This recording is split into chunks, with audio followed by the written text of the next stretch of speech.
Sir Shyamala Devi గారు మరి నరసాపురం నుంచి పోటీ చేయబోతున్నారు అన్న వార్తలైతే వినిపిస్తున్నాయి సార్. వైసీపీ పార్టీలో మరి జాయిన్ అయ్యే అవకాశం ఏమన్నా ఉందా? నిజంగా పోటీ చేస్తారా సార్? అంటే ఇదిలో వాస్తవం ఎంత ఉందో తెలియదు కానీ, ఇది కేవలం సామాజిక వర్గంలో చిచ్చు అనే దానికి, లేదా సామాజిక వర్గంలో ఓట్ల చీలిక కోసం ప్రయత్నిస్తున్న ప్రయత్నంగానే కనిపిస్తుంది. ఎందుకంటే నరసాపురం అనగానే మనకు ఫస్ట్ గుర్తొచ్చేది RRR గారు, రఘురామకృష్ణరాజు గారు. సో ఆయన అదే వైసీపీలో ఉండి ఎంత రెబల్ అయ్యారో, వైసీపీ రెబల్గా ఎంత మారారో, ఏ స్థాయిలో ఆయన రీసెంట్గా ఆయన నియోజకవర్గంలో కూడా అడుగు పెట్టారన్నట్టుగా అన్నారు. అంటే వైసీపీ ప్రభుత్వంతో వేగలేక భయపడి అన్నట్టు కూడా చాలా వార్తలు విన్నాం. అంటే ఆయన్ని తెలంగాణలో తలదాచుకున్నా కూడా ఇక్కడ పోలీసులకు కానీ ఇక్కడ ప్రభుత్వానికి ఇన్ఫార్మ్ చేయకుండా ఒక పోలీస్ వ్యవస్థ వచ్చి ఆయన తీసుకెళ్ళి ఎంపీ అని చూడకుండా ఆయనకి దేహశుద్ధి చేశారు. ఆయన కూడా గాయాలు చూపించారు. అంటే ఆ స్థాయిలో విమర్శలు, ఆ స్థాయిలో ఆయన కొంచెం ఇబ్బందులు పడ్డాడు అన్నట్టుగా చూసాం. అయితే ఇప్పుడు అదే నరసాపురంకి రాజుగారికి పోటీగా, రఘురామకృష్ణరాజు గారికి పోటీగా ఉండాలంటే ఖచ్చితంగా అదే సామాజిక వర్గానికి చెందిన వాళ్ళని పెట్టాలని ఆలోచన. లేదంటే కృష్ణరాజు గారు అంటే ప్రభాస్ పెదనాన్న గారు, ప్రభాస్ ఫ్యాన్స్ని ఆ విధంగా క్యాష్ చేసుకుందాము అనే ఆలోచన కూడా ఉండుండొచ్చు కాక. ఎందుకంటే నరసాపురం అంటే ఈ భీమవరం, పాలకొల్లు ఇవన్నీ కూడా నరసాపురం పార్లమెంట్ నియోజకవర్గంలో కొన్ని వస్తాయి.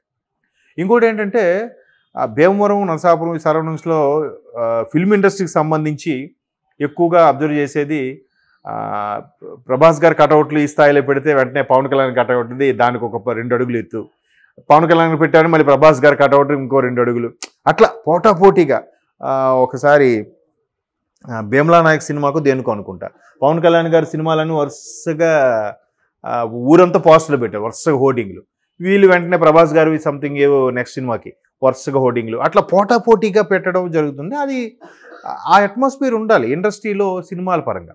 బట్ ఇక్కడ రాజకీయం అనేది ప్రజల భవిష్యత్తు, ప్రజల భవితవ్యం మీద ఆధారపడి ఉంటుంది కాబట్టి ఇటువంటి నిర్ణయాలు తీసుకోవడంలో ఎంతవరకు కరెక్ట్ అనేది తెలియదు. బట్ ఆవిడికి రాజకీయాల్లో ఎంతవరకు ఇంట్రెస్ట్ ఉంది, లేదా నిజంగా ఆవిడ రాజకీయాల్లో రంగ ప్రవేశం ఉందనేది మాత్రం కేవలం సోషల్ మీడియాలో చూసాం తప్ప, ఆవిడ స్వతహాగా స్టేట్మెంట్ ఇవ్వడం కానీ, లేదా కృష్ణరాజు గారి కుటుంబ సభ్యులు స్టేట్మెంట్ ఇవ్వడం కానీ, ప్రభాస్ గారు ఊరికే సరదాగా ఒకటి మాట్లాడినట్టు కానీ ఎక్కడ చూడలేదు.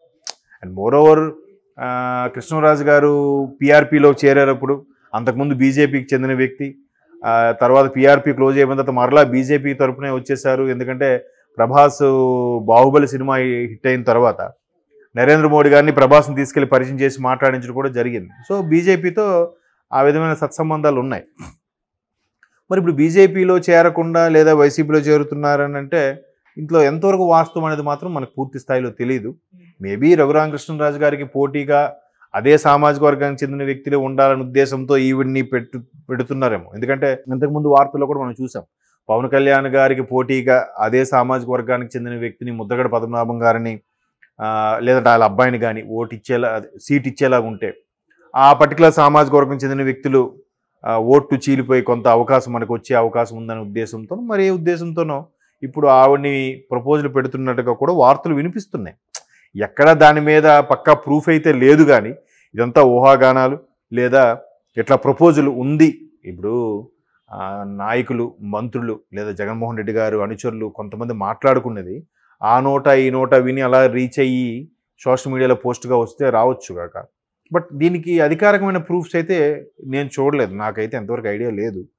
మేబీ నేను అన్నట్టుగా రఘురామకృష్ణరాజు గారికి పోటీగా ఉండాలంటే కృష్ణరాజు గారు కొంత గుడ్ విల్ ఉంది కదా, ఆయనకు కూడా గుడ్ విల్ ఉంది. అండ్ మోరోవర్ ఆయన పెద్ద కర్మ విషయంలో కూడా ఊర్లో మొగల్తూరులో ప్రభాస్ గారు భారీ ఎత్తున కార్యక్రమం నిర్వహించారు. అన్ని రకాల గ్రాండ్గా పిండి వంటలు అవి చేసి అన్ని రకాల వంటకాలతో పెద్ద కర్మ అనేది నిర్వహించారు. మొత్తం ఊరు ప్రజలందరికీ ఎక్కడెక్కడ వచ్చే ప్రభాస్ ఫ్యాన్స్ అందరికి కూడా చేశారు. సో ఆ ఫ్యామిలీకి ఒక గుడ్ విల్ ఉంది కాబట్టి దాన్ని క్యాష్ చేసుకోవాలని చూస్తుండొచ్చు మేబీ వైసీపీ. వాళ్ళపై ఎలక్షన్స్ ముందు ఇలాంటివి చాలా జరుగుతుంటాయి, పావులు కదుపుతుంటారు. అటుపక్క వ్యక్తులు ఒప్పుకోవాలి. ఆవిడెప్పుడు జనరల్గా కృష్ణరాజు గారు ఏ సమావేశానికి వచ్చినా కూడా వచ్చేవారు, సరదాగా పార్టిసిపేట్ చేసేవారు. బట్ ఎక్కడ ఇన్వాల్వ్ అయ్యేవారు కాదు. ఆవిడ కూడా ఉండేంతవరకే తప్ప ఏ స్టేజ్ మీద కానీ లేదంటే ఆయన సినిమాల విషయంలో కానీ రాజకీయాల విషయంలో కానీ ఎప్పుడు జోక్యం చేస్తుంటూ కూడా చూడలే. మేబీ ఎట్లా ఎవరి ఆశలు ఎవరికి కోరికలు ఎలా ఉంటాయని తెలియదుగా. ఒకవేళ ఆవిడకి ఏమైనా కోరికలు ఉన్నాయో, లేదంటే వీళ్ళే రాజులకు సంబంధించిన ఫ్యామిలీ కాబట్టి రాజుగారికి పోటీగా కృష్ణరాజు గారికి, రఘురామకృష్ణరాజు గారికి పోటీగా కృష్ణరాజు గారి భార్యని పెట్టాలని ఆలోచన ఉందేమో. చూద్దాం, లెట్ వెయిట్ అండ్ సీ. ఇవన్నీ ఎంతవరకు రూమర్స్ ఎంతవరకు వాస్తవాలో ఇంకొద్ది రోజులు గడితే ఎలక్షన్స్ ముందు వరకు మనకు క్లారిటీ రాదు. అంటే ఒక మ్యాక్సిమం ఫిబ్రవరిలో ఒక క్లారిటీ వస్తుంది. సంక్రాంతి అయింది కాబట్టి ఇంకా ఒక్కొక్కటి ఎవరెవరికి ఏ సీట్ కేటాయించాలి, ఎవరెవరికి బీ ఫార్మ్స్ ఇవ్వాలనేది ఇంకా రాబోయే రోజుల్లో క్లారిటీ వచ్చే అవకాశం ఉంది. సార్, అంటే రఘురామకృష్ణరాజు గారికి నర్సాపురం నుంచి చంద్రబాబు గారు సీట్ ఇవ్వబోరు అని చెప్పేసి గతంలో కొన్ని న్యూస్ రావడం చూసాము. మరి ఇప్పుడు ఆయనకు ఒకవేళ సీట్ ఇవ్వకపోతే శ్యామలాదేవి గారు పోటీ చేస్తే ఎలా ఉంటుంది? లేదు, ఆయనకి సీట్ కన్ఫర్మ్ అది. ఎందుకంటే అంటే వార్తలు ఏంటంటే ఆయన waiting for either TDP or Janasena. ఆయన పోటీ చేయడం అంటే నేను విన్న వార్తలు ఏంటంటే రఘురామకృష్ణరాజు గారు నర్సాపురం నుంచి అయితే పోటీ చేస్తారు. అయితే ఈ సీట్ల సర్దుబాటులో టీడీపీ జనసేన అలయన్స్ అయిన సందర్భంగా సీట్ల సర్దుబాటులో నర్సాపూర్ టికెట్ అది టీడీపీకి వెళ్తుందా జనసేనకి వెళ్తుందా అనే దాని మీద కొంచెం తర్జన భర్జనలు అవుతున్నాయని విన్నాను నేను కూడా. అది ఎటు తర్జన భర్జన అయితే ఈయన అటువైపు షిఫ్ట్ అటువైపుగా వెళ్తారు. బట్ టీడీపీ జనసేన అలయన్స్కి ఫేవర్గానే ఉన్నారు ఆయన. ఖచ్చితంగా టీడీపీకి ఫేవర్గా ఉన్నారు. తర్వాత ఇక్కడ చంద్రబాబు గారు అరెస్ట్ విషయంలో కూడా ఆయన ఖండించారు.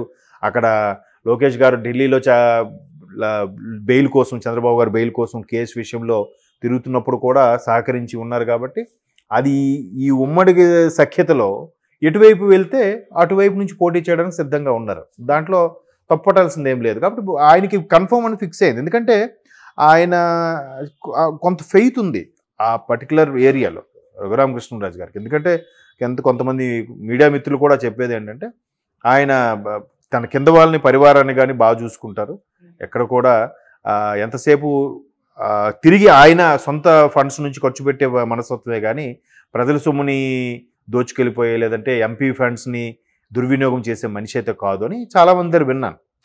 అంటే రాజులుగా ఫ్యామిలీ నుంచి వచ్చిన అదే ఫీలింగ్ ఇప్పటికీ ఇచ్చే చెయ్యగా ఉంటుంది తప్ప తీసుకునే చెయ్యగా ఉండదని కూడా కొంత గుడ్ విల్ ఉంది ఆయనకి ఆ ప్రాంతంలో అని విన్నాను. మేబీ ఆయనకే కేటాయిస్తానని కూడా నేను విన్నాను. బట్ ఎవరికి కేటాయించబడితే అటువైపు షిఫ్ట్ అయ్యే ఛాన్సెస్ ఉన్నాయి, అంతేకాని ఆయన కన్ఫర్మ్. బట్ ఈవిడికి కృష్ణరాజు గారు ఫెయిత్ కానీ కృష్ణరాజు గారు ప్రభాస్ ఇమేజ్ కానీ ఎంతవరకు యాడ్ అవుతుందనే చెప్పలేం. ఒకవేళ ఈవిడ పోటీ చేసినా కూడా ఆవిడ పోటీ చేస్తే ఖచ్చితంగా ప్రభాస్ క్యాన్వాసింగ్కి రావాలిగా. ప్రభాస్ క్యాన్వాసింగ్ వస్తే పరోక్షంగా రాజకీయాల్లోకి వచ్చినట్టేగా. పరోక్షంగా రాజకీయాల్లోకి వస్తే కొంత ప్రభాస్ ఇమేజ్ కొద్ది ఇప్పుడు పవన్ కళ్యాణ్ గారిని ఎలాగైతే దుమ్మెత్తి పోస్తున్నారో ఆయన కూడా దుమ్మెత్తి పోస్తారు. ఇప్పటికే వరుసగా 2 సినిమాలు పోయి 3వ సినిమా ఒక రేంజ్లో ఒక ప్రభాస్ ఓకే కానీ డైరెక్టర్లో కొంత ఫాల్ట్ ఉంది అన్నట్టుగా ఆ సినిమాని భారీగా హిట్ చేసేసారు. కానీ ప్రభాస్కు డౌన్ఫాల్ అయితే నడుస్తుంది కదా. ఇట్లా రాజకీయాల్లోకి పరోక్షంగా వచ్చినా కూడా సినిమా వేరు రాజకీయం వేరు కదా. ఇప్పుడైతే పార్టీలకు అతీతంగా అందరూ ఇష్టపడుతున్నారు. పాన్ ఇండియా లెవెల్లో బీజేపీ లేదు, కాంగ్రెస్ లేదు, వైసీపీ లేదు, టీడీపీ లేదు. ఇప్పుడు ఒకసారి వాళ్ళ పెద్దమ్మ గారి కోసం ఆవిడ కోసం శ్యామలా గారి కోసం వచ్చి క్యాన్వాసింగ్ నిలబడినా డాడ్ అయిపోతారు. అట్లీస్ట్ ఆయన క్యాన్వాసింగ్ రాకపోయినా ఆవిడ పోటీ చేసిందంటే ఖచ్చితంగా ప్రభాస్ గారు పోస్టర్లు అయితే కటౌట్లో వేసేస్తారు. ప్రతి పోస్ట్లో ప్రభాస్ గారు ఫోటో పెట్టేస్తారు. పెట్టినప్పుడు ఏమవుతుంది, ఖచ్చితంగా పేడేసులు కొట్టడాలు ఏవో జరుగుతాయి. పార్టీలు అన్నాక అలా ఉంటుంది. గ్రామ స్థాయిలో కానీ గ్రౌండ్ లెవెల్లో ఆ సీరియస్నెస్ అలా ఉంటుంది. ఇప్పుడు పవన్ కళ్యాణ్ అంటే చాలామంది ఇష్టమైన వాళ్ళు కూడా పవన్ కళ్యాణ్ రాజకీయాలకి రాకుండా ఉంటే బాగున్నాయి అభిప్రాయంతో ఉన్న వాళ్ళు కూడా ఉన్నారుగా కదా. కాకపోతే ఆయన జెన్యున్గా స్ట్రైట్ ఫార్వర్డ్గా మాట్లాడడం వల్ల ఇప్పుడిప్పుడు ఆయన ఆ నమ్మకాన్ని ఆ గౌరవాన్ని సంపాదించుకున్నా. లేదు 19లో ఒక్క సీటు సంపాదించుకోకపోయినా మళ్ళీ జనాల్లోకి వచ్చారనే ఇదైతే ఉంది కదా. సో పవన్ కళ్యాణ్ గారు వేరు ఆయన ఇమేజ్. మరి ప్రభాస్ ఉన్న ఇమేజ్ని ఒకసారి అలాగా దుర్వినియోగం అవుతుందేమో అనే భయం అయితే ఉంటుంది కదా. సో మ్యాక్సిమం నాకున్న ఇన్ఫర్మేషన్ అయితే ఇవి సోషల్ మీడియాలో వైరలే కానీ ఎక్కడా కుటుంబ సభ్యులు కానీ వాళ్ళు కానీ మాట్లాడింది లేదు. ఏమైనా జరగచ్చు రాజకీయాల్లో. Let us wait and see. Okay sir, thank you so much sir.